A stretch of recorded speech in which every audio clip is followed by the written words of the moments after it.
A Grand Ole Time. That's what we're calling this brand new series. Just when you think it can't get any better, we have tons of new country music legends, as well as some of the same country music stars you've grown to know and love. It seems everyone wanted to come out for this latest Country's Family Reunion. Hosted by Whisperin' Bill Anderson, this series promises to be just what we named it, a Grand Ole Time. So sit back, relax as we strike up the band and get our toes tapping for Country's Family Reunion, a Grand Ole Time. One of the great acts at our Grand Ole Opry, the Whites, Sharon and Cheryl, Daddy Buck over there on the piano. Cheryl, you were telling me something very interesting, that the bass that you're holding was one of the few instruments. It was in a locker, but it survived the flood at the Grand Ole Opry House. That's right, it did. I got a email on the Thursday after the Sunday flood saying they were getting into the lockers and checking them out. And to tell you the truth, I didn't think about my bass till about Tuesday. I was thinking about people like Seeley and Tony, our backstage security guy who lost his home. And I woke up in the bed, sat straight up Tuesday morning and said, oh man, Leo was in the locker. Leo? And It was Bill Carter. You name your instruments? Leo Fender, she does. Well, Leo Fender. they're Okay. friends. And I've had this bass for 26 years. Sharon and Ricky gave it to me for my birthday in 1984 in January. And 2 months later in March, we were made members of the Opry. So this has been so dear to me for so many reasons. So how did it survive all the Well, water? they got into the lockers on that Thursday, and Steve Gibson says he just had a feeling that it could be saved. And Fender people looked at it, and Joe Glazer actually is the one that they ended up giving it to.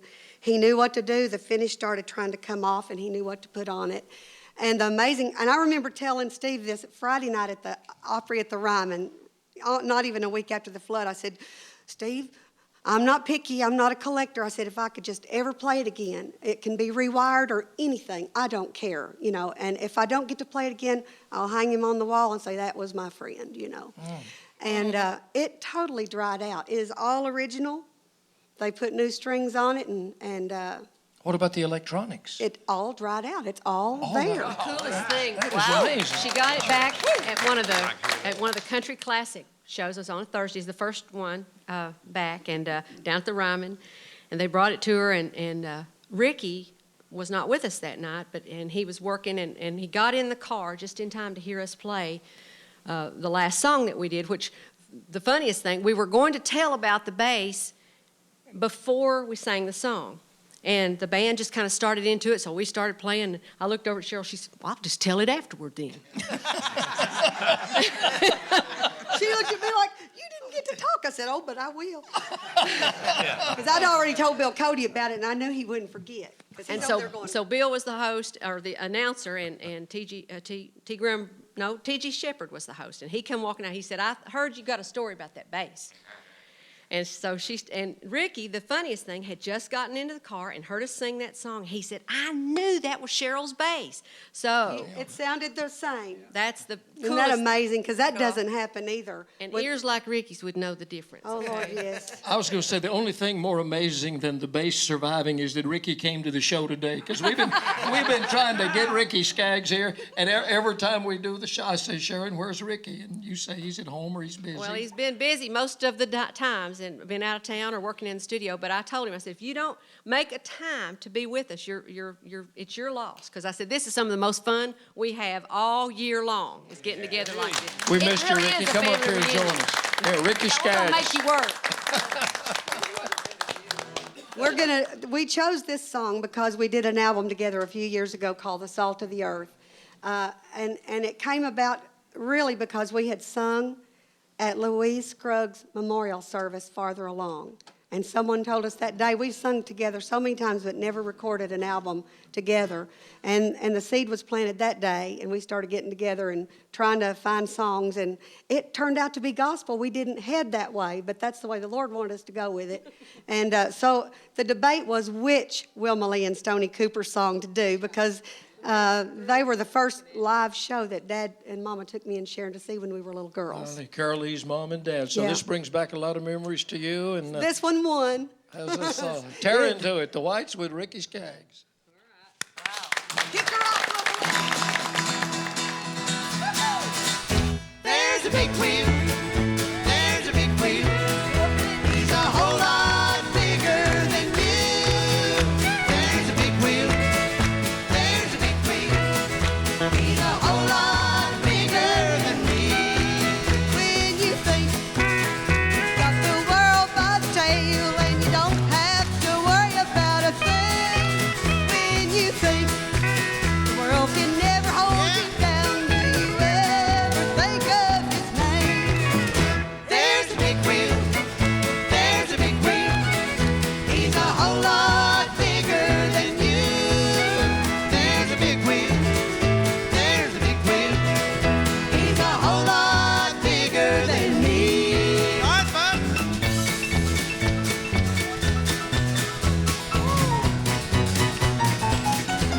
He plays like that in church.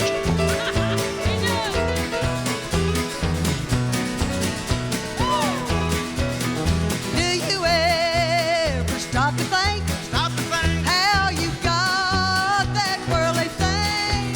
Don't you know he's watching over you anytime he can blot out your name? There's a big wheel. There's a big wheel. He's a whole lot bigger than you. There's a big wheel. There's a big wheel. He's a whole lot bigger than me. Now if you think that you're a big, big shot, that everything you do is a whiz, just remember, brother, that everything you've got is not yours. Remember it's his. There's a big wheel. There's a big wheel. He's a whole lot bigger than you. There's a big wheel. There's a big wheel. He's a whole lot bigger than me. There's a big wheel. There's a big wheel. He's a whole lot bigger than you. There's a big wheel. There's a big wheel. He's a whole lot bigger than me.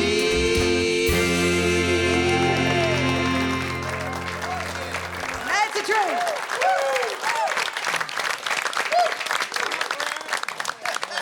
How good is that? Thank you to the wonderful band. Ricky, you could actually listen on, I guess, on AM radio, on WS, and you could tell that that was a different bass, I mean, the same Yeah. bass. I've heard that bass so many times. 26 year. 26 year. You know, when Fender started doing the old reissues of the jazz bass, some of them were really, really great. Some of them weren't quite as good, but that is an extraordinary sounding bass. And the way she does that Joe Osborne thing with that pick, That was actually the only way I could learn to play. yeah. Because I had played upright first. And so when I started playing and rehearsing with them, I was ahead of them. And they're saying, you're playing ahead of me. I was playing with my fingers. I said, well, it feels right, the attack. I said, what is wrong? And Billy Linneman said, you've never played an electric instrument. The sound is there. And so you've played an acoustic, that you've just learned that there's a delay. I didn't know that. But him telling me it wasn't all in my mind helped me a lot. So It wasn't that she was drinking too much coffee, I know that. well, She is now. it was iced tea. But what happened was his bass player, Jesse Chambers, I could never say enough about him. We toured across Canada with you that winter. I got the bass for my birthday in January, and I had to be able to play it by the time she came back from having Molly, Kate. And Jesse worked with me and rehearsed with me, and Ricky would give us mixes of our records with the bass turned so loud, so that, like the lead vocal, you know, and she could learn the parts, that's and the putting the pick in my hand. Jesse had that suggestion. He said, Joe Osborne played on your records, and that's the way he played, and it just straightened it out. And a precision bass doesn't quite sound like a jazz bass. It's just a different configuration of pickups and all. And that's what Cheryl had been playing in the meantime, was that bass that your friend, your dad's had given you, right? That precision? No, I Never had electric bass No, before. you No, gave me. no. I'm saying before, during the flood, what you were playing. that Right, bass. yeah. A good friend of our dad's who played in a band with him, John Duckett, saw me and Sharon grow up, and he's part of the reason we loved music. He was the first bass player we ever saw. and he had cancer, and he passed away and left me his bass with his And his kids and his precision, wife's yeah. blessing. Really nice. Because he said she'll play it. And so that's what I played for till I got Leo back. Well, glad you got Leo Leo's back. rocking. Congratulations. Ricky, don't go too far away, because sir. a little later on I want to visit with you some more, and Okay. I want you to sing some of your great songs. I will. man. I'll be glad to. Great to have you here. Thank you. Glad Good to be Ricky's here. I'm back having a to big be. time Yeah. with the family. See what you've been missing. The country music family. Yeah, Buck. The name of that band that I played with was called the Volcanoes. The Volcanoes. Yeah. Yellow tuxedos with little skinny black lapels. Saxophone and drums. They were and hot. piano Oh my gosh. And that We thought we bass. had the grooviest daddy in the world. I heard Ricky say when you were playing that break on that song there, Ricky said he plays just like that in church. You play like that in church? Well, I want to go to your church if you do. They always get him to play for the offertory, and he'll play Golden Slippers or on the Jericho Road, and it sounds like he's down at Tootsie's. It's just, it's awesome. it helps the offering. It helps the offering. I bet it does offering. help the offering. I've got a new CD in my hand called Precious Memories, Treasured Friends by our treasured friend, Mr. Jack Green. A lot of people in this room are singing on this record with Jack. It's kind of a duet album. Jeannie, you're on here with Jack, aren't you? Yeah, Leanne asked me to do a song with Jack on there. We kind of paid tribute to Ernest Tubb, which is how Jack and I started singing together when we were both on Ernest Tubb's television show. And so we were talking yesterday some about during those years of early television here in Nashville, there was a lot of downtime for technical problems, and that, as Jan Howard said, that's what we did, is we just picked up a guitar and sang to pass the time. And that's how Jack and I first started singing together. So we thought we'd pay tribute to Ernest on this and do Waltz Across Texas. Well, that's nice. Well, this has got a lot of great songs on it by a lot of great artists. As I said, a lot of them here in the room. I'll find one in a minute. Besides Jeannie's, Larry Gatlin's on here. Little Helen Cornelius is on here. Several of the others. So why don't you and Jack maybe do one of Jack's great songs? You feel like singing all the time, Jack? Yeah, let's do that. You okay if I sing with you? Yeah, yes. All right. We've done this a few times on the road, I'll tell you. On the road again. Yeah. Y'all were a great duet. How many years were y'all actually together as a duet? We had our show together for 11 years. You And make some great music. yeah. Always was proud to share the, do you want a hand mic, Jack? Do you want the hand Yeah. mic? All right. Okay. Hey. All right. I get paid extra to roadie, you know that, don't you? Let me get on this side of you where All right, baby. All right. There you go. We all set? Yeah, I'll tell you what to do. Let's do it through twice, okay? Because it's so short.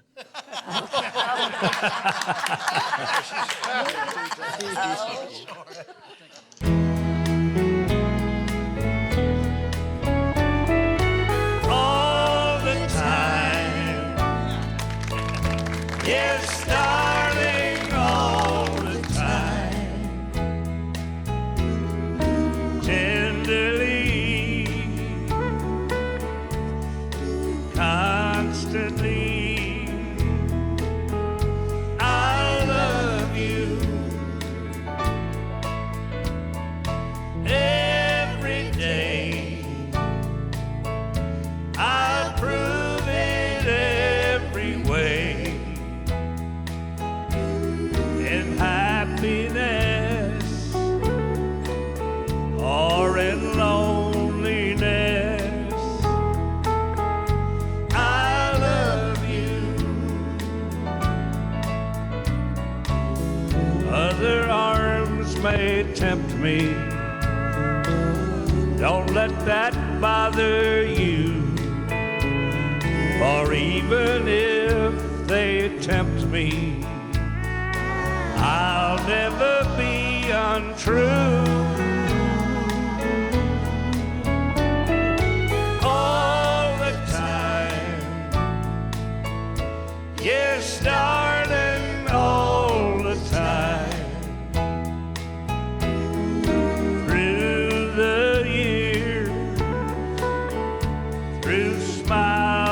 or tears.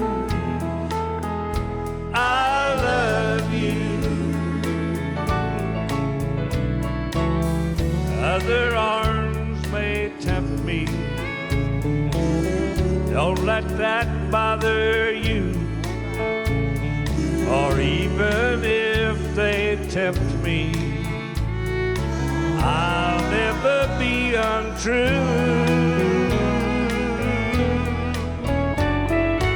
All the time,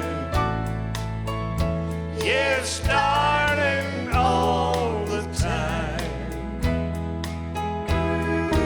Through the years, through smiles or tears, I love you, love you, love you.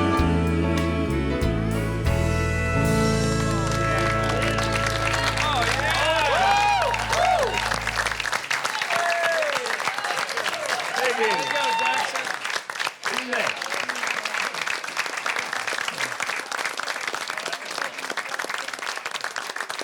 Thank you all very much. That is so good. Jack Green's one of those people that just sings better and better. I can take it, Jack. All right, I got it.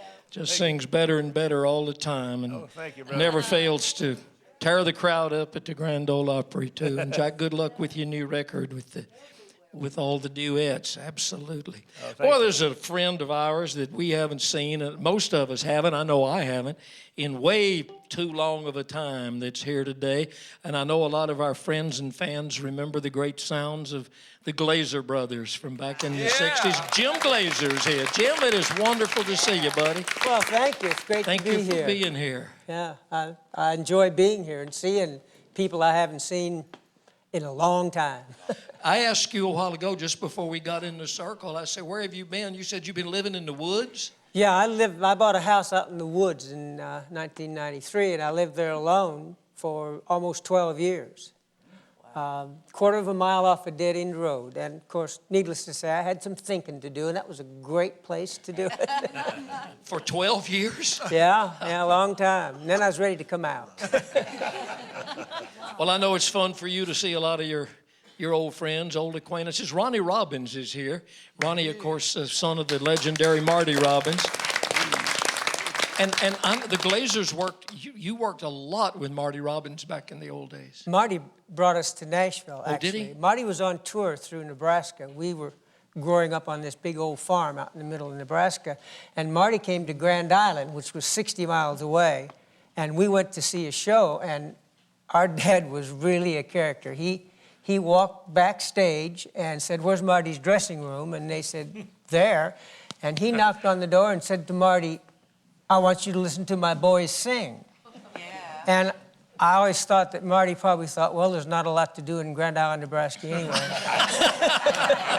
So he agreed and listened to us sing and said if we came to Nashville, he'd take us on the road and start a record label for our first records. That's right. He started Robbins Records, Yeah. didn't he? I'd forgotten. So I just turned 20 when we came to Nashville, and one day I was taking care of the chickens, and the next day I was on the road with Marty. I can't tell you what a wonderful experience that was.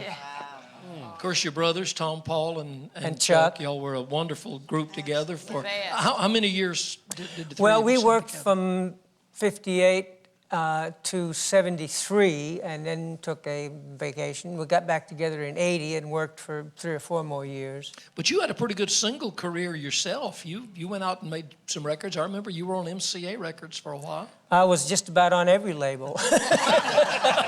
Weren't we all? But it wasn't until I signed with a little label out of Atlanta, a little independent label in the early 80s, and we had some top 10s and a number 1. The forgettable kind. You know, there's records like Jack Green's There Goes My Everything and songs that you remember forever. And then there's number 1s like mine that people say, that sounds familiar. But hey, I'll take it. Ronnie, were you old enough when the Glazers were with your dad to I'm not remember old them? enough. Did you tour with them? I'm not old enough now, really, but You will. no, I remember, when the Glazers came to work. Now, the best the way I remember it was around 1957 after Daddy did White Sport Coat, and needed some background singers to do the doo-wahs. That's right. And of course, that, the story about their dad, coming to the dressing room, I've heard that, and I'm pretty sure that's true. So. That is. But a lot of people maybe not realize that Jim is singing the high part on El Paso. And and I've probably been lying to people. I thought you were 19 when you did that, but apparently you were a little older than Actually, that. I'd been about 21. I think he Okay, cut that in so I missed 59. about 2 years. But it wasn't intentional, but still, 21 years old to be on that record, and I remember, Daddy bringing the acetates. A lot of you guys remember that, but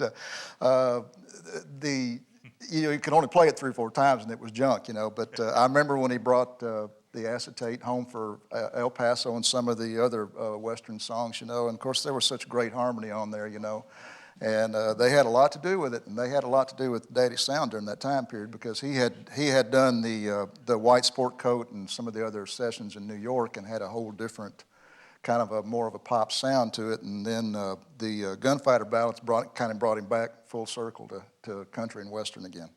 And Jan, you they had were a your big hand part of up. that. Oh, we were living in L.A. at that time. Harlan and I and Marty and the Glazer brothers came to George's Roundup and came down there, and we went down to the show. And this was 1957, I think, or Well, it'd been 58. something like that, 57, Yeah. 58. And what a great thrill to see and hear those great voices. And one of the things that really helped the Glazer brothers that a lot of people probably aren't aware of, they started a publishing company and got a little bit lucky, published a little song called Gentle on My Mind, which is only the most played song in the history of music at BMI. It was the most performed song, both pop and country, 2 years in a row. And that's just, and it never had been a #1 record, still hasn't. How did you get that song? John Hartford, of course, wrote that. How did the Glazer brothers get Well, plugged in on that? Brother Chuck was in the Army with Jimmy Payne, and Jimmy Payne and John Hartford were from the same part of southeastern Missouri, and so Jimmy invited John to come down and meet Chuck, and then John got a job DJing at a local radio station and started bringing in songs. The night he wrote Gentle on My Mind, he and his wife and Jane and I went to see Dr. Zhivago. And we came home, and John Hartford wrote Gentle on My Mind and one other song, and I went home and went to bed. And that's always kind of stuck in, perhaps not the best management of my time. That's what it took the 12 years for. Yeah, I guess. Well, man, you've got some great songs, some great music. Could we get you to sing a couple of things Sure. for us? Jim Glazer, you haven't been around in way too long. I'll need What, a living in the microphone. woods for 12 years? What do you think about for 12 years? Jeannie wants to know what you thought about for those 12 years. Probably about Gentle on My Mind. Thought about Gentle on My Mind. Well, I thought about a lot of things, and I was, like a lot of us are, I was very career-driven, and to the point sometimes where I turned my head away from things that were really important, And my wife and I split and divorced, and when I was out in the woods all those years, toward the end of that time, I started calling her again, and she would take the calls, which surprised me. And we started dating a little bit, and in 2006, we got remarried. So the answer is to go live in the woods. Yeah, that's it. She's my second wife, as I say. She was also the first. Supposedly, if you play a country record backwards, your wife comes back, your dog comes back, all that stuff. Kind of like walk out backwards and they'll think you're walking in. Sing something for us. All righty. This is a song I wrote and Jimmy Payne helped me finish. It's a song recorded by Gary Puckett and Union Gap that Jerry Fuller produced, who produced Colin Ray stuff. It's called Woman, Woman.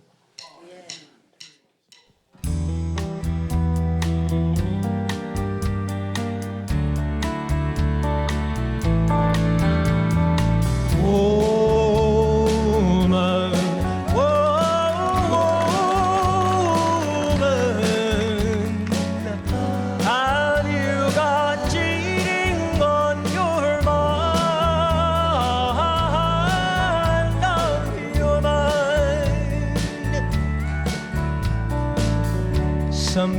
is wrong between us that your laughter cannot hide, and you're afraid to let your eyes meet mine.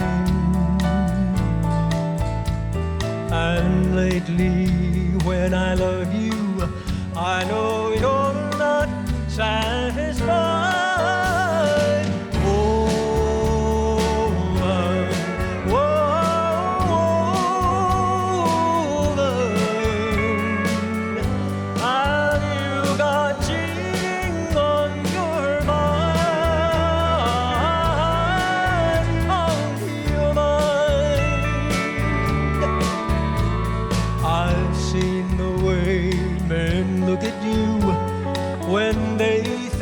I don't see, and it hurts to have them think that you're that kind.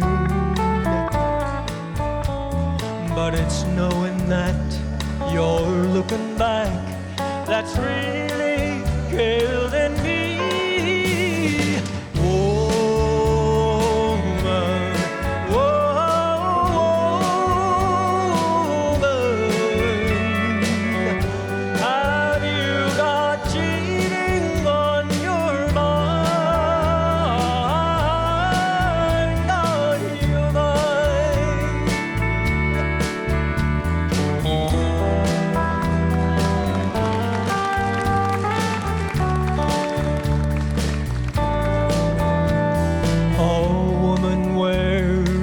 A certain look when she is on the move, and a man can always tell what's on her mind. I hate to have to say it, but that look's all over you.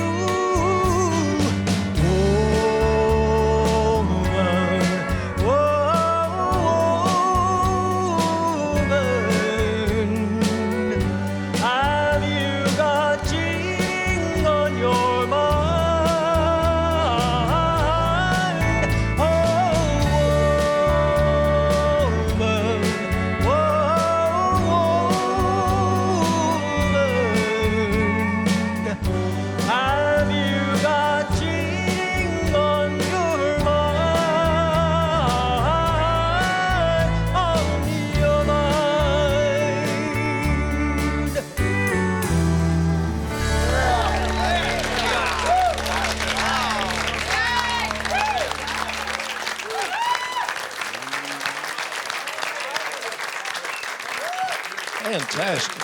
Jim Glazer. Jeannie Seeley leaned over to me and said, I believe he did a little singing while he was out there in the woods, too.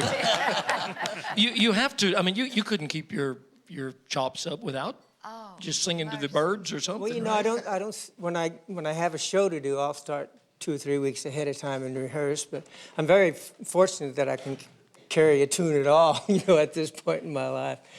But I started running in 1979, and I can't run anymore, but I walk, and I've done almost 21,000 miles, so I think that keeps the heart pumping, and that's what I did out in the woods, too. Did you write songs out there? I wrote a few, yeah. I got a CD that came out in 2004, and some of the songs on there are, there's one I wrote for Jane called If I Had You to Love Over Again that I'm really particularly fond of myself.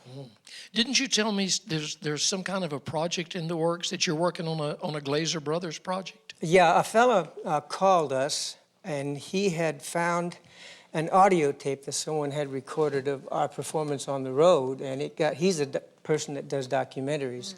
And so he contacted us and said he wanted to do a documentary on the Glazer Brothers, which I thought was kind of funny at first, because who remembers the Glazer Brothers? But it's turned out really nice, and I'm really looking forward to it.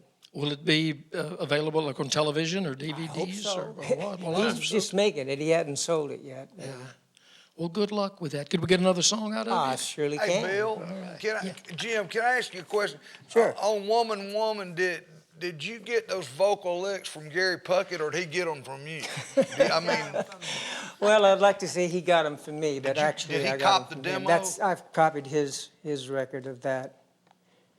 Terrific singer, just a wonderful singer. And that was the first record that they'd ever had out. And the first record, it was just called The Union Gap. It wasn't Gary Puckett in Union Gap. And when the license came into our office saying that a group on Columbia Records called The Union Gap had cut the song, we didn't know what that really meant. And we called the local office of Columbia and said, what's a Union Gap? And they said, we don't know either. And before long, it was top 10, so we all knew then what it was. This is one of the top 10 records I had back in the 80s, 1980s. Called If I Could Only Dance With You.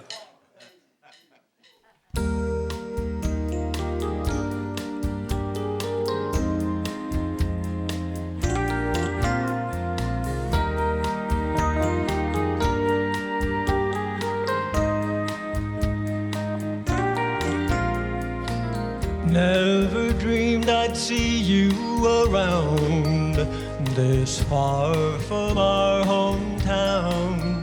Standing face to face, it all comes back to me. But I'm with her and you're with him. That's how the night begins. But I've seen nighttime change things so easily. If I could only dance with you, it would only take a song or two to show you that my feelings have never slipped away. And when we move across the floor, you remember how it felt before. If I could dance with you,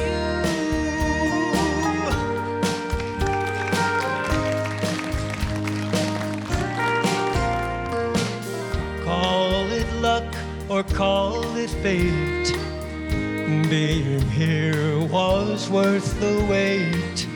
We both had lots of time to try and start again. I thought I was doing just fine, but seeing you has changed my mind. And when the music's right, I'm gonna steal your heart again. If I could only dance with you, it would only take a song or two to show you that my feelings have never slipped away. And when we move across the floor, you remember how it felt before. If I could dance with you, if I could only dance with you, it would only take a song or two to show you that my feelings have never slipped away. And when we move across the floor, you remember how it felt before. If I could dance with you, if I could dance with you.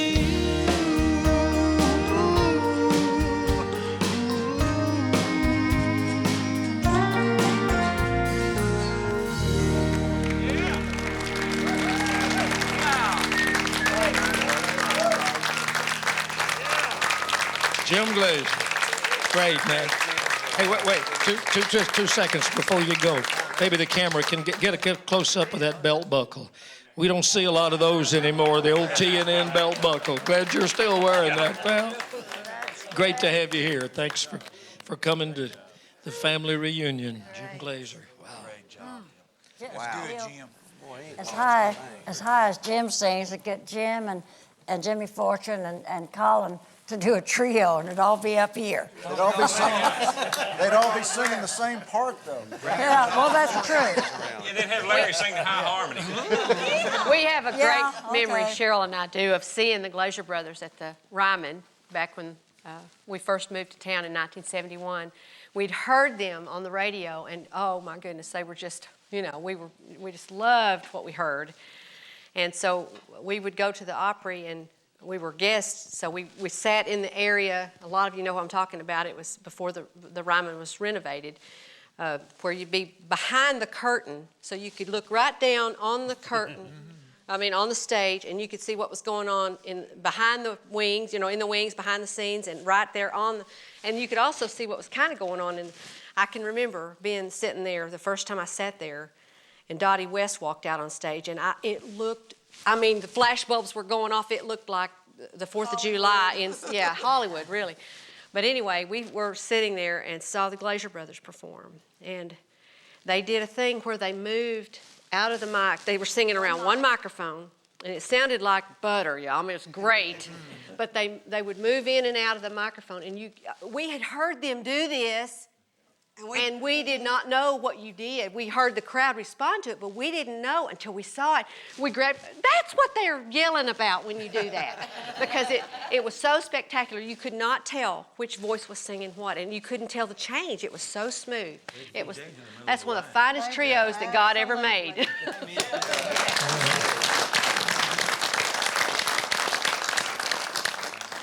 A lot of people in this room, when we break at the end of the day, are going to go to the reunion of professional entertainers rope banquet and awards, which is an annual thing. Mo Bandy's going to do more than go. You're going to play, aren't you? I'm going to play tonight. I'm looking forward to that. Does it bother you to get up and play? Now, you'll have your band with you. I'll have my band. I'll kind of ask you like I asked Gene about, singing for other singers and all. Do you? Because that'll be a room full of other entertainers. Right. You like to do that? I like to do it, but it's pressure. I just like what we're doing right now. I'm so awed in the love and admiration in this room that I have for the people, because these are the folks that shaped our music and made what we do possible. And so I'm honored and thrilled to be here and to do the show tonight. I'm just thrilled to death. Well, I think everybody's really looking forward to hearing you and your band. You told me something interesting yesterday. You said that when you're doing your shows out in Branson, how many people come up to you and tell you they see you on the family reunion show? Every single day. I do a question and answer deal where I talk to the folks.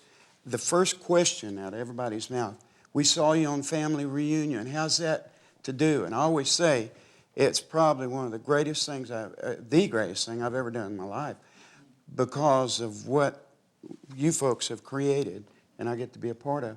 And they're always talking about the family reunion and Larry's Diner.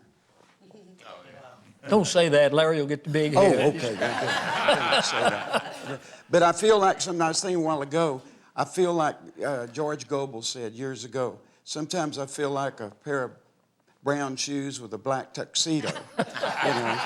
But I'm just tickled to death to be here. Not Mo Bandy. How about a song? All right. Yeah, Mo.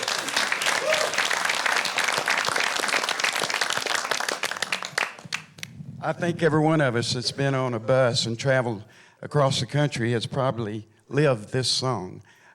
We'd like to do it for you. One called Americana.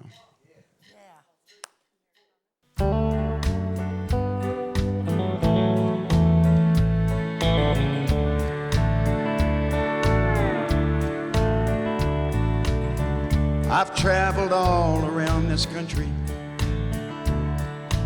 In my time, I thought I'd seen it all. But today, I took a detour down the back road through a little town whose name I can't recall. There were old men on benches playing checkers, children playing hopscotch on the square, and high above a statue of an unknown soldier, Old Glory was waving in the air. Sadly, I realized what I'd too long forgotten. A chill rose up like mountains on my skin, overcome with the feeling that I knew I was seeing America all over again. Americana, Pictures of a people proud and free. Americana,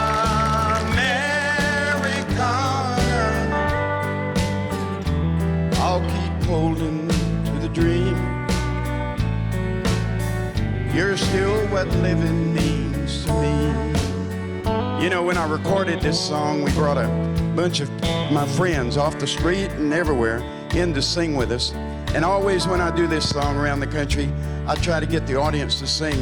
And I think we got a couple of singers in this audience. If I get you to help me on just the one word, Americana, and I'll tell you when to come in. And I knew the stop would throw me off my schedule. So I parked around behind the 5 and dime. There's something about a small town in the summer, like a Norman Rockwell picture back in time. Kids recording at the Rexall soda fountain, like we did before they built the shopping mall. I saw so many reasons why I love this country. You know, some things never really change at all. As I left the 2-lane road and pulled back on that superhighway, I thought of what I'd seen back in that town, and it hit me like a freight train that a stone's throw from the fast lane. America is still safe and sound. Everybody sing, here we go. Americana, pictures of a people proud and free. Here we go. Americana, I'll keep holding to the dream. You're still what living means to me. One more time, here we go.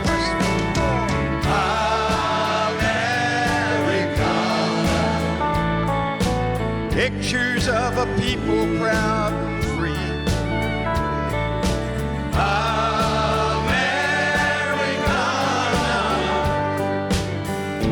I'll keep holding to the dream. You're still what living means to me. Yeah, boy.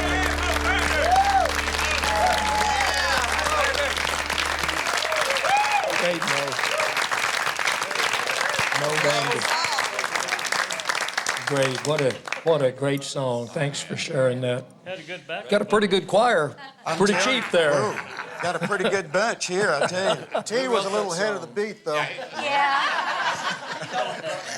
You started into that by saying something about the bus and getting off on buses. I want to share something with y'all, and then I want to let her kind of take it from there. And I bet you everybody in this room has probably got a story that'll fit with this.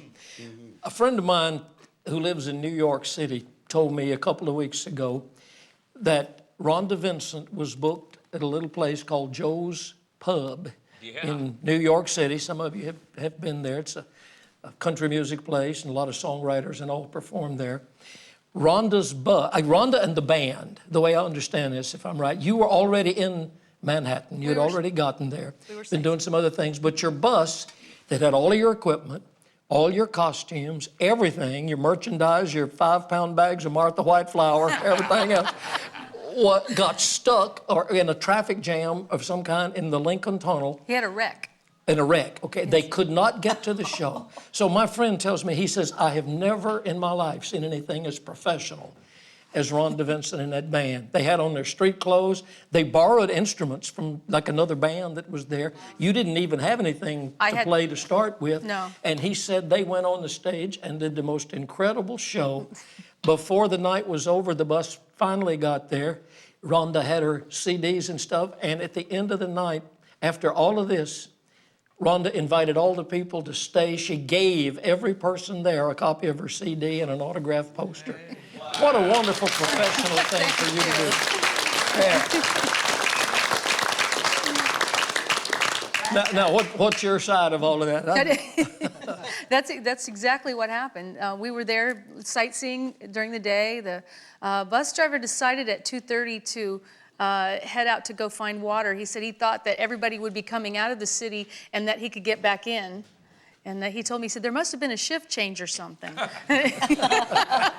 But anyway, so he's on his way back at 4:30, which was our load-in, and he got in a wreck in the Lincoln Tunnel, and so was delayed. And we kept calling and saying, once we discovered that he wasn't going to make it, about an hour before showtime, we started calling every friend that we knew in New York City that might have an instrument. And luckily, there was a friend that came. He brought a banjo and a guitar. And there was a Zydeco band after us that had a show, and they had a fiddle and an electric bass, which there has never been an electric bass in the band. Mickey always plays an upright acoustic bass. And so he played an electric bass.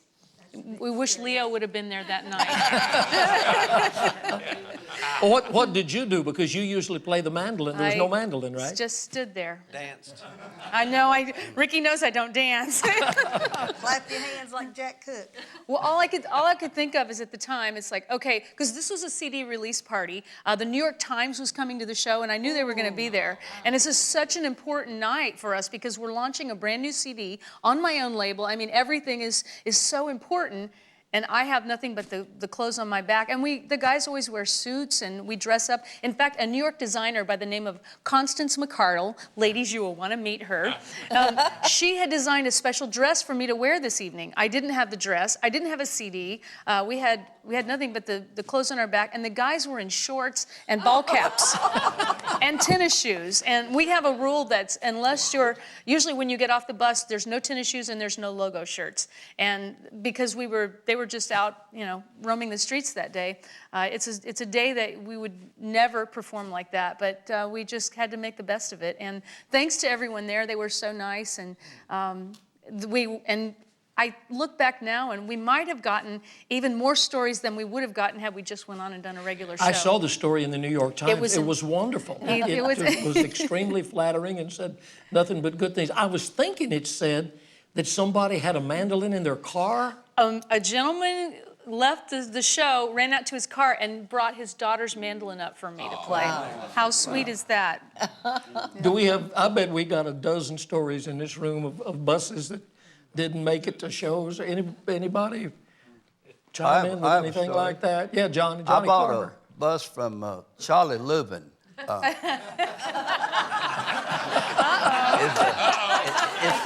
Is he here?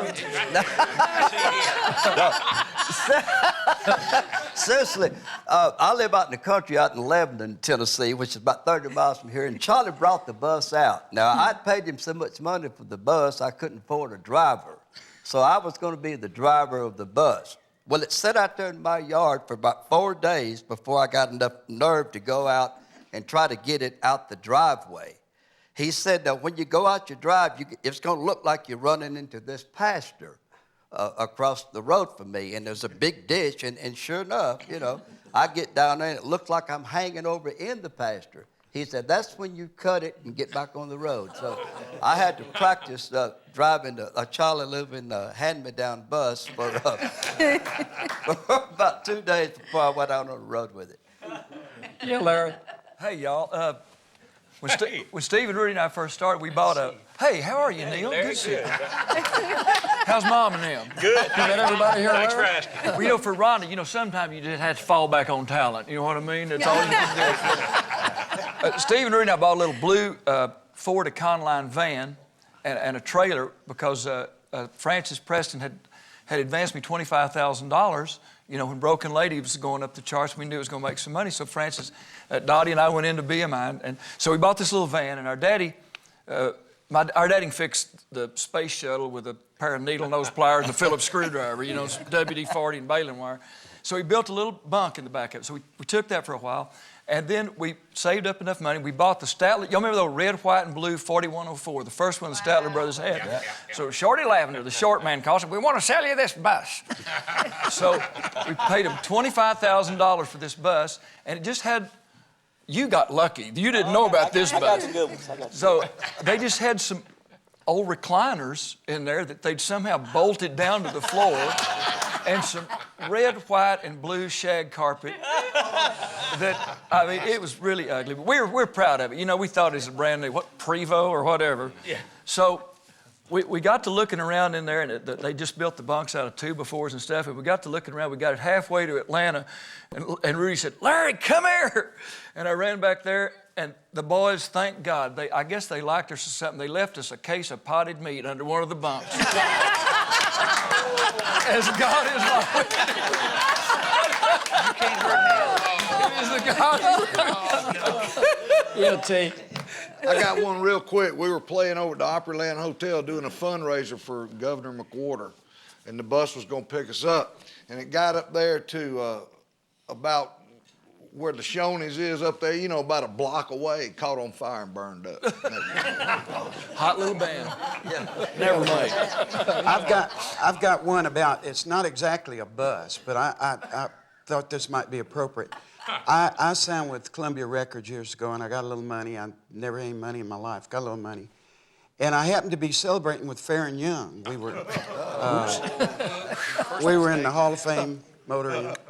Farron says, you need to get you something. You know, you got this money, you need to go buy something. What would you like? I said, I'd like a big old Lincoln Continental. He said, well, by golly, I'll get you one at cost. So he called this place, I won't mention the name of it, and we had a few toddies, and we went down there, and I picked out this big, long, silver Lincoln with a red upholstery. It was 85 foot long, had everything on it, and you know, and it was just the greatest one in there. So the guy said, I'll tell you what I'll do, I'll let you have it at $300 over cost. Well, Farron took a swing at him, and we run in and grabbed Farron and Ray Baker and I, and we had him, and we pulled him out of there, and he said, you said it cost. So next morning, the guy called me and he says, please come get that car at cost. So I called it my Fair and Young car. One time we were out on the road in the bus, and we're out on the interstate and saw this bus broken down, and then, you know, you always pull over and see if there's anything you can do to help. So our bus pulled over, and my ex-husband and some band members got out, you know, and they could see somebody underneath the bus on a dolly, and they kind of looked around a little bit, and then the dolly slid out, and it was Leroy Van Dyke, and he was covered with grease, and he just said, if it wasn't for the glamour in this business, I'd get out of it. I'll tell you what, we were coming into town once, Bill, and you know, it's real hard to get good publicity. It's hard to get publicity of any kind unless you're getting caught doing the wrong thing. But we were coming into town, and my bus driver, he knew he had a problem with the bus, you know, back on one of the rear wheels or something, but he didn't know what. And just as we got into town, it was like rush hour traffic in the morning, and the rear wheel slipped out. Wheel bearing went down, and the axle slipped out, and it caught on fire. Everybody probably read about it. But anyway, we finally got it over on the side of the interstate. And the funniest, it really wasn't funny after I thought about it, but we used every bottle of water. We used every soft drink. We used anything that was liquid. I had my head up under that bus back there trying to put this fire out. It caught on fire from the grease. You can't put a grease fire out with liquid, you know, like that. And we just had a chain of guys. Half of my guys was bringing me the water and the soft drinks. I poured my last Dr. Pepper on it, you know. And Joe, my piano player, you'd have loved him. He was emptying out the closets, taking it out and laying clothes down the ditch. It took us about 1 hour to get mentioned in the Associated Press. It was all over the country, and everybody wanted to know what happened to the bus. We've all got bus stories. You made me think of one years ago when Weldon Myrick was playing steel guitar in my band, and I had an old dilapidated bus. It caught on fire in downtown Toronto about 8 o'clock in the morning in the middle of rush hour. Weldon was a guy of very few words. He got out. I didn't know. We were panicking, didn't know what to do. Weldon got out. He looked up under the bus like that, and he stood back up. He said, it's going to go. I said, you mean it's going to go out? He said, up. Oh, Rhonda, how about a song? Okay, oh, yeah. This is a song I've never sang before, but I always loved it. And I was just thinking, too, that the name, it's kind of like the Wizard of Oz. You know how you never saw the wizard, but you always heard his name. And I remember as a little girl, my mom and dad still have this big trunk full of singles. And I would always see the name Dallas Frazier on there. And I just finally got to put a face with the name of someone I have admired for so many years. And is a pleasure to meet you and to sing your song. Great.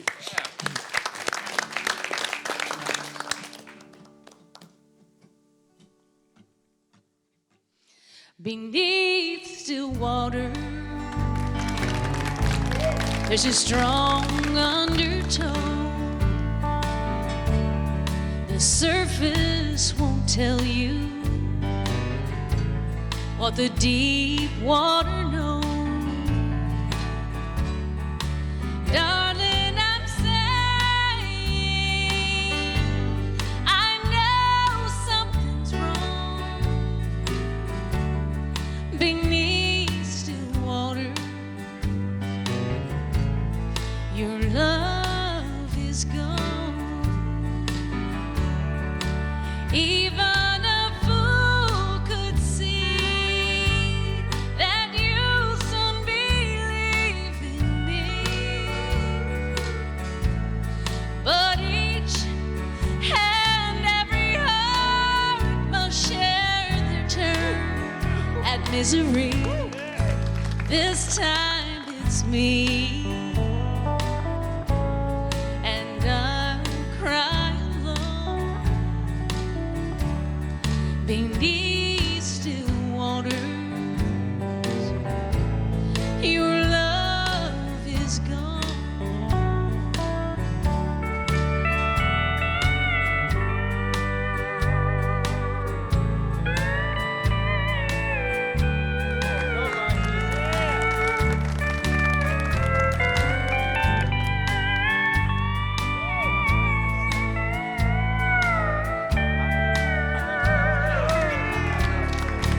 Even a fool could see that you'll soon believe in me. But each and every heart must share their turn at misery. This time it's me, and I'm crying alone beneath still waters. Your love is gone. Beneath still waters, your love is gone.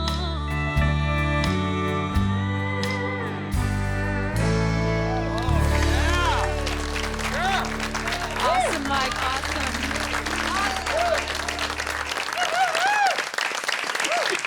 Rhonda Vincent. Is that on the new CD? Not on the new CD. When I found out he was going to be here, I said I would love to sing that song. So maybe someday. Great. Wow. Dallas, that's one of those songs that it's kind of a standard without ever having been a #1 record. The Osborne Brothers did it, I know, and Emmylou did it. Yeah, well, of course, that was a pretty big record by her. I got the idea from the Cumberland River one morning. I'll never forget it. I lived on the Cumberland, and I looked out early one morning, and there was a fog on the river. And I was just kind of just daydreaming, so to speak. I recalled reading about undercurrents and how water can look calm, you know, on the surface, and it has the strong undertows underneath. But anyway, it wasn't. It was just as soon as that connected, I saw the song. You know, it came quick. It came real quick, and It came very well. yeah. Well, thank you, thank you. Great. I'm very familiar.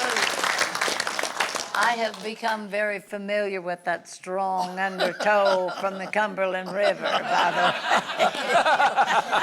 I saw it up close, so to speak. Johnny Carver spoke up back there. It's good to have you with us. It's the first time. Johnny and I are sort of neighbors out in Wilson County, east of Nashville. You had a record, and I don't remember the year. You'll have to remind me. You had one of the biggest songs and records anybody's ever had in country music. What was the name of that? I was trying to think.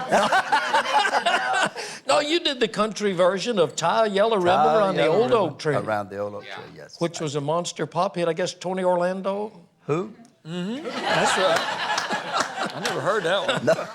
Yeah, you're right. You're absolutely right. Yeah, I had the country version of that song, and Tony Orlando and Don had the pop version. And Don who? Just Don Sears? No. I'm sorry? Yeah, okay. It's just one of those kind of songs, you know. Ever since then, you see the yellow ribbons everywhere, every time we have any kind of a crisis or whatever. And before that, you didn't see the ribbons, so it has to be due to the song. And so it's a great feeling for me to be part of that. You know, I had, as you mentioned, a #1 country record. It didn't sell nearly as many copies as Tony Orlando, of course. But I'm still very proud that I had a #1 record. Amen. How about singing it for us? I bet everybody in the room will sing along with you, too.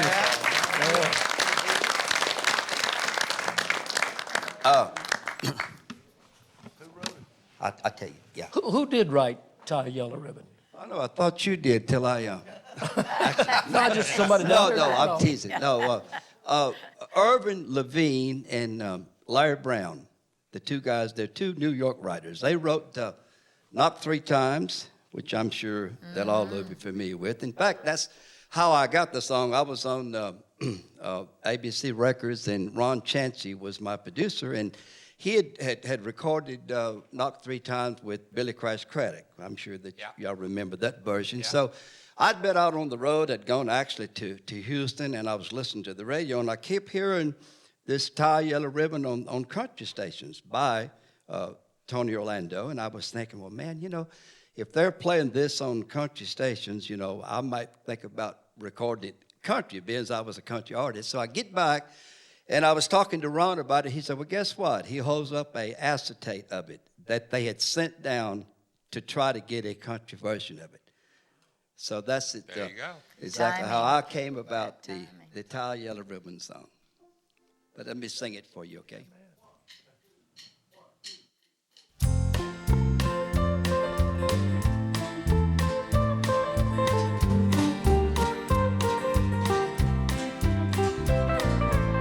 I'm coming home, I've done my time.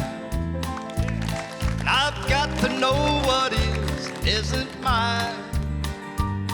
If you receive my letter telling you I'd soon be free, then you know just what to do. If you still want me, if you still want me, oh, tie a yellow ribbon round your oak tree. It's been 3 long years. Do you still want me? If I don't see a ribbon round the old oak tree, I'll stay on the bus, forget about us, put the blame on me if I don't see a yellow ribbon round the old oak tree.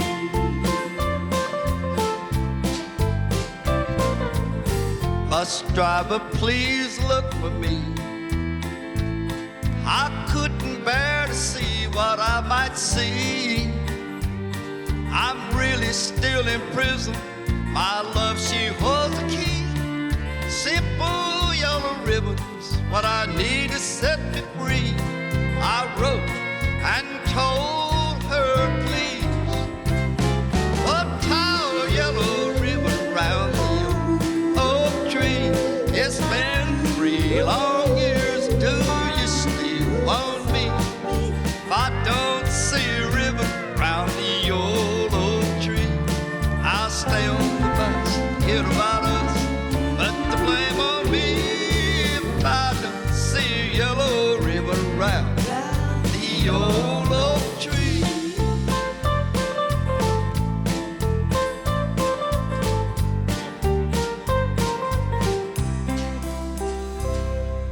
And now the whole darn bus is cheering. That's what y'all supposed to cheer. And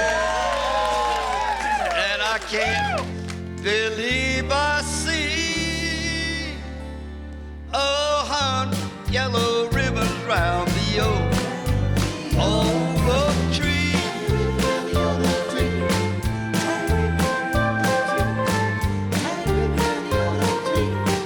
Everybody sing with us there.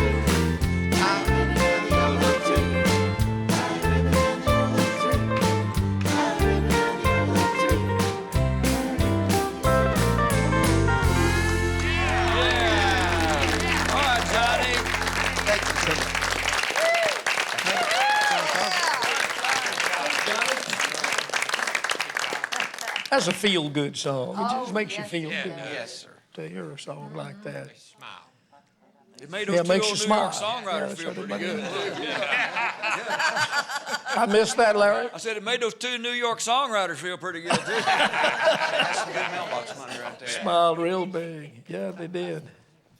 Ronnie Robbins. Uh-oh. Your What'd you dad's music just endures and endures and endures. Yeah. Yes. Thank you. Marty Robbins, Ronnie's dad. Of course. Didn't you say, didn't I overhear you saying something about somebody's doing something new with some of his stuff now? Actually, we are putting together a package with Larry Black for some of the old Marty Robbins Spotlight shows, which have never seen the light of day since they were originally broadcast. And they were part of the multimedia library, or the Reg Dunlap Showbiz Library. And we were fortunate enough to be able to get those shows back when they went on the market. I think Willie bought all the rest of them. That was the Willie Nelson Cowboy Library, was actually all of the old video library of Reg Dunlap and Showbiz and the Ralph Emery shows and Porter Wagner shows and all the rest of those. But we were fortunate to get Daddy's shows back.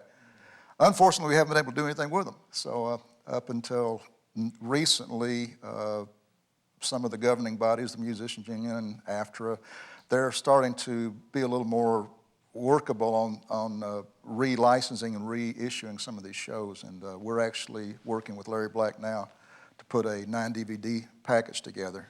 And that'll be 18 shows on the initial thing. And if it goes well, we'll see how it goes. I seem to remember, now correct me if I'm wrong, I seem to remember that your dad didn't really like to do television. He hated TV. I don't know why. Daddy was so spontaneous about, he loved doing live work. The only reason I think he liked the spotlight shows was because they had a live audience, and as long as he could play to the audience, he didn't know where the cameras were at. And it used to drive him crazy because Ralph Emery was the producer, and every once in a while Ralph would stop tape. And it was like I could always tell when the show stopped tape and came back in because he was a totally different person the second time around. So, but he was so spontaneous about his stage work. He hated that stop and start type of thing, and that's what really drove him crazy about TV. He produced a couple of movies, didn't he? Country music movies. Yeah, one of them, ironically enough, is called Country Music, and it was done in 1972. Sammy Jackson, who was DJ out in L.A. For several years, he was played Will Stockdale on No Time for Sergeants, on the TV version of No Time for Sergeants. Andy Griffith did the movie, and Sammy was part of that. And he was one of those faces you always recognized. He was here in Nashville for several years. He actually worked with our publishing company for several years pitching songs, and then he moved back to Las Vegas, and I think he passed away in '94, I guess. But your dad produced a movie. But he produced that movie, and Sammy was a part of that. The premise of the whole movie, of why I brought that up, was he was a writer from L.A. to come, interview people about what country music really is, and that was the whole premise of that. And then there was another movie, Guns of a Stranger, which originally was called High Plains Drifter, and it came out the same time that. No, it was The Drifter. And then Clint Eastwood came out with High Plains Drifter, so we had to rename it Guns of a Stranger. And it was a very fine B movie, if you like B movies. But, What years were those television shows on? The Spotlight shows were 77 and 78. And then an earlier show he did was the Marty Robbins show that he did out at the old channel. Well, it was old channel 8, then it's channel 2 now. Did those in 68 and 69. Those were the old black and white shows. Well, these were actually colored. They were the Oh, were first they? color. Now, the black and white shows were called the Drifter. And he had this thing about the Drifter. He was always wanted to be a Gene Autry type country singer, or, cowboy singer, right in. I don't know what we'll do about the Coyotes, but I'll sing this song for you, So, but anyway, he always had that theme where he wanted to be the singing cowboy because Gene Autry was his big hero growing up, I guess, Well, he was a singing cowboy. I mean, the Gunfighter Ballads And is still one of the best-selling it is, Western-type albums ever made. Thank you, Lord, it is, yes. But it's still in print after, it'd be 51 years this year, I guess. El Paso went #1 in January of 1960, I think, or late 59. It was released in November 59, and then it went #1, I think. And it went back and forth with Jim Reeves' He'll Have to Go. I can remember riding the school bus to school, and our school bus driver had a little transistor radio. And for some reason or other, I was the first one on the bus every morning because we had to ride for a whole hour to get to school, even though it was 2 miles away. But he always had country radio, and it always came on along with He'll Have to Go, and they swapped the lead, #1 spot several times over that time period. I think over a 16 or 18 week period.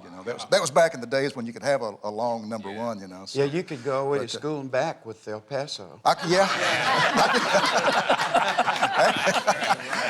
did several times. That other song. Oh, I got to tell you this. Charlie Pride was at the Opry one night, and he decided he just was feeling it. He wanted to do El Paso, for Marty Robbins. Yeah, I heard the story. He got turned around, and he stopped and said, I'm going to start it again. He started it again. It's about the same place he started getting mixed up again. Yeah, and he did, yeah. Ralph Davis walked by and said, how many minutes? It's like 8 minutes now. Yeah, he said that bullet's done gone deep in his chest about 5 times. It was hilarious. Hey, Gene, wasn't it your friend that was telling me that story the other night? Yeah. He did it was one of the best things I ever saw, though. Yeah. Because people love Charlie. That audience didn't care. I forget the words everyone. That's why I'm not doing it today because I usually forget them. But I thought that was the classic. Though the bullet's gone deep in his chest about 5 or 6 times. Well, listen, I want to say right now, and I know I did the Young'uns show. I guess it's been about 12 years ago now, and of course there was a lot of Young'uns, and I was one of the oldest ones of the Young'uns. So I didn't feel nervous, but I'm just petrified today. I don't know why, but I mean this room right here is so much country music royalty here right now, and I'm just honored to be in this room right now. Well, you're among friends. We'd like to hear a Marty Robbins song. Well, from Ronnie Robbins. Well, okay. I was going to do it sitting down. In fact, I don't even want to do it at all now. But I was going to do it sitting down because I'd have an excuse not to be able to hit the high note. Now that I'm standing up, I don't have an excuse, but I'm not going to hit the high note. But I was telling, speaking of high notes and high singers, and Colin and Jim, and it's been, I guess, 25 years now. I got a demo for a song, a Harlan Howard song, and I love this song. And of all people singing the demo, it was Vince Gill. All I can be is a sweet memory. I wish you hadn't said that. But it was All I Can Be Is a Sweet Memory, and when I went into the studio, I couldn't get within 4 keys of the keys Vince was doing it. So a year later, this guy over here puts it out, and it's a key higher than Vince's. But I made him come in and sing harmony on it just to teach him. But anyway, and if I'd realized that I was going to be this nervous, I wouldn't have picked this song. But anyway, this song too was kind of a groundbreaker in the sense that it came up with a sound that nobody had heard before. And I do remember when Daddy came home, then again with the acetates, which we talked about earlier, it was the first time in a long time I'd seen him excited about coming home with the session. And he said, come here, you got to listen to this. And I said, okay, sure. Yeah, because that was just day-to-day thing. You know, whenever he brought anything home, I had to listen. And he said, what's that sound? And I listened to it, and I said, I don't know, saxophone? Somebody playing a kazoo? I didn't know what it was, but anyway. And I don't know if we can reproduce this sound today? Anyway, hope you enjoy it. Cold. Speaker. I'll let you go ahead. Oh, there you go.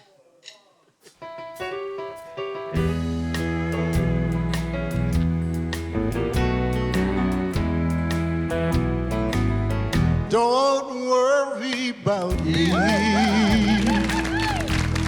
It's all over now. Though I may be blue, I'll manage somehow. Love can't be explained. It can't be controlled. One day it's warm, the next day it's cold. Don't pity me, 'cause I'm feeling blue.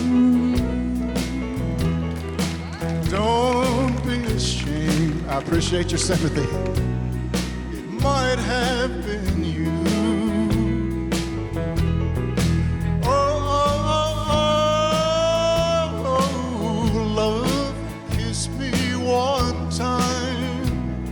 Then go love, I'll understand. Don't worry about me.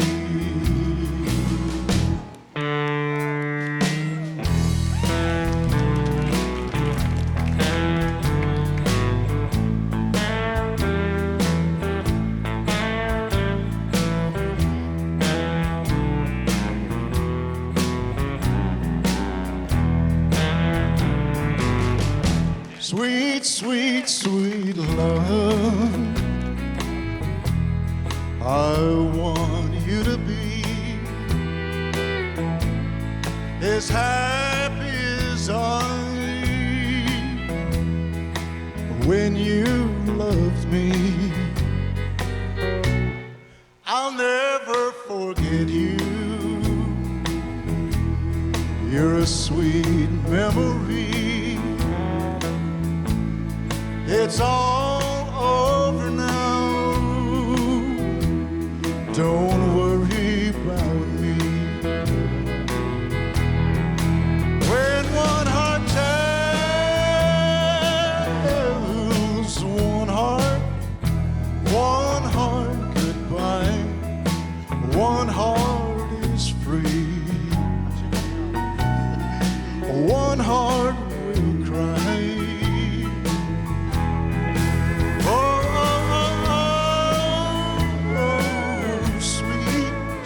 Baby, sweet, baby, sweet, it's all right.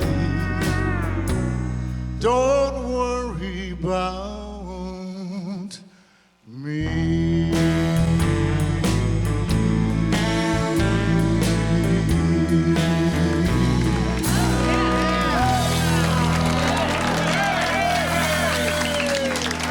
Please don't leave.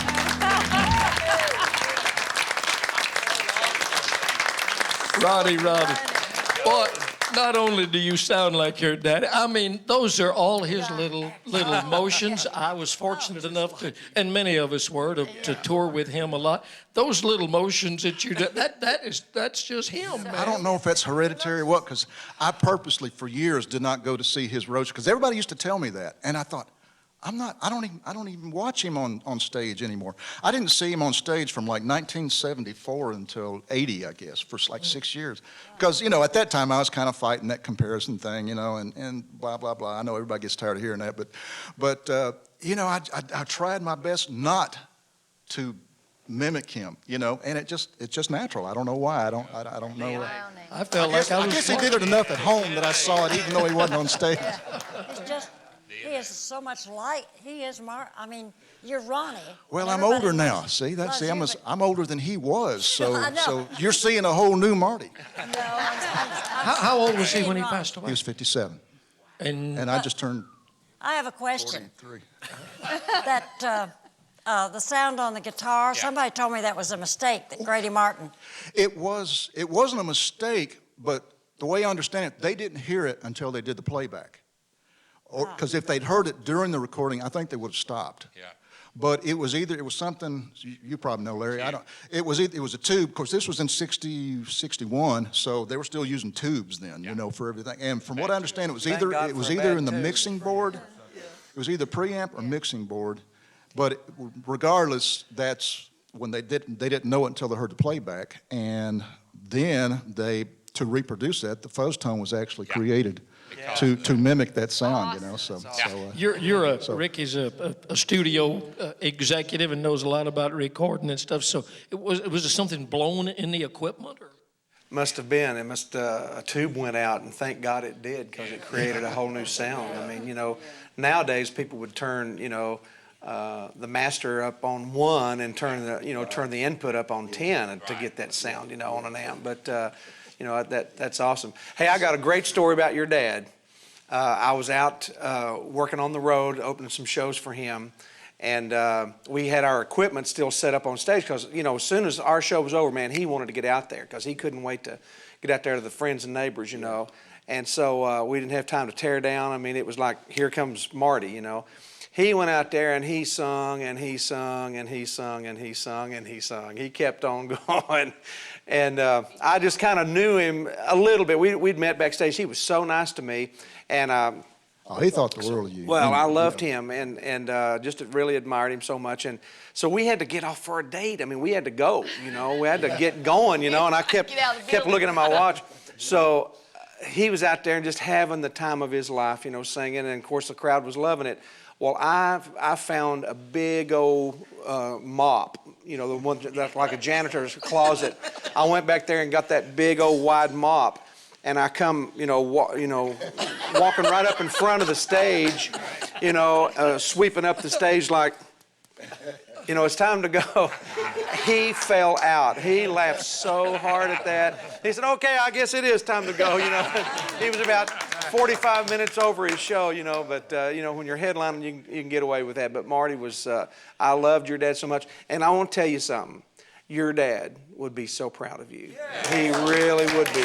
You never have to be sorry for singing like your dad because he would be so proud of you. Well, I'm having fun doing it now, so that's... Hey, can I tell a Ronnie Robbins story? Oh, Lord. When they used to have the old fanfare out at the fairgrounds. Don't talk about the Longhorn. Huh? Don't talk about the Longhorn, whatever you do. I won't tell that one. Some of you remember the Longhorn, I'm sure. I won't tell that one. When we were out at the fairgrounds, and they used to have a celebrity stock car race. Yeah. Oh. And they had the girls, and then they had the boys, and then they had the girls against the boys. This was supposed to be what they call street stalkers. Yes. Which means they were regular cars, that come off the street. And I had a little old Chevy Chevelle that was called 00. It was very wide, too. And, they took us out there one day, and we practiced a little bit, and everything was cool and groovy. But Ronnie didn't show up for practice, nor did, who else was it? Roseanne Cash didn't show up for practice. And I couldn't. I don't know why she didn't make it, but I don't know why. But the next day, when it comes time, I'm wrong about this. Just at the end of what was supposed to be our practice run, this was the first time I'd ever been in a race car. Gate opens, and here comes 2 semi-tractor trailer rigs, and out backs Devil Woman, Marty's race car, right? So we wondered why Ronnie wasn't practicing with us, and it was, anyway, my little car was going, they cranked up Devil Woman, and Devil Woman went, and Roseanne and her husband. It wasn't the Devil Woman, it was just a Devil Woman. Yeah, well, it said Devil Woman all across the side, and he scared us to pieces. He won the boys' race. I did win the boys' race. You did win the boys' race. You won the overall because you had a lot more practice than I did. Yeah, right. You took a lot more space in the turns. I wouldn't let him pass. And I wouldn't spin you out because I knew I'd get crucified if I did. So. My daddy told me that the only reason I won that race is because Ronnie Robbins was such a gentleman. Yeah, good. Thank you, Lennon. All right, we need to break for a few minutes. We'll be back. Thanks, Ronnie. Thanks, everybody.